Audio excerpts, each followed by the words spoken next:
यत्र नार्यस्ते पूजन्ते रमणन्ते तत्र देवता। अब इस एक बच्चे ने पूछा कि आजकल महिलाएं, आपने पूछा ना कि ड्रम में डाल करके हत्या कर देती हैं ऊपर से ऐसे, और ऐसे कई केस हो लिए। लेकिन महिलाओं से शिक्षा लेकर के कई विद्वान भी हो, बहुत बड़े विद्वान जिनका पूरी दुनिया में नाम है। जैसे आपने नाम सुना होगा तुलसीदास, कौन नहीं जानता। उसने किताब लिखी थी रामचरितमानस। राम जैसे चरित्र वाला मनुष्य वो कैसे विद्वान बना था। अब शुरुआत में उसने अपने बारे में बताया, उसकी नई नई शादी हुई थी तुलसीदास की, तो वो पत्नी के प्रेम में इतना मोहित था कि उसके बगैर रह ही नहीं सकता था। पत्नी के प्रेम में इतना मोहित था कि उसके बगैर रह ही नहीं सकता था। और प्राय ऐसा होता भी है।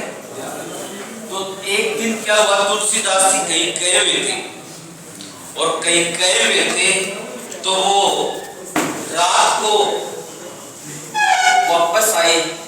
12-1 बजे का टाइम था। तुलसीदास की पत्नी महल में सोई हुई थी, दरवाजा बंद था।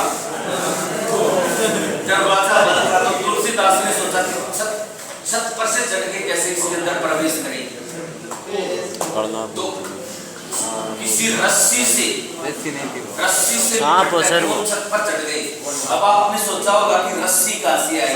वो सांप लटका हुआ था दीवार के ऊपर, और तुलसीदास जी को भ्रम हुआ कि कोई रस्सी है। रस्सी को लिपट करके और अंदर चले गए। तो उसकी स्त्री ने दुत्कार दिया तुलसीदास को,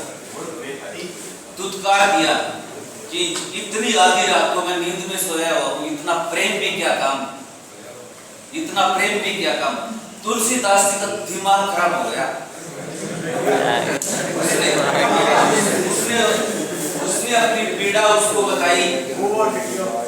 तुलसीदास जी ने अपनी पीड़ा उसको बताई कि क्या जाने दुख क्या जाने, दुख दर्द का सहना क्या जाने, आराम से सोने वाली करवट का बदलना क्या जाने।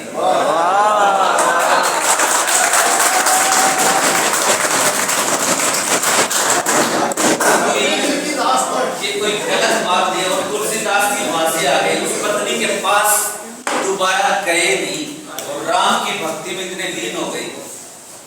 स्त्री अपनी पत्नी को छोड़ कि दोबारा तेरे पास जिंदगी में तेरे दर्शन नहीं करूंगा, तेरे पास नहीं आऊंगा, मेरी इतनी बेइज्जती की है ना। और तुलसीदास ने राम के भगत हो गए, किताब लिखी रामचरितमानस, राम जैसे चरित्र वाला आदमी।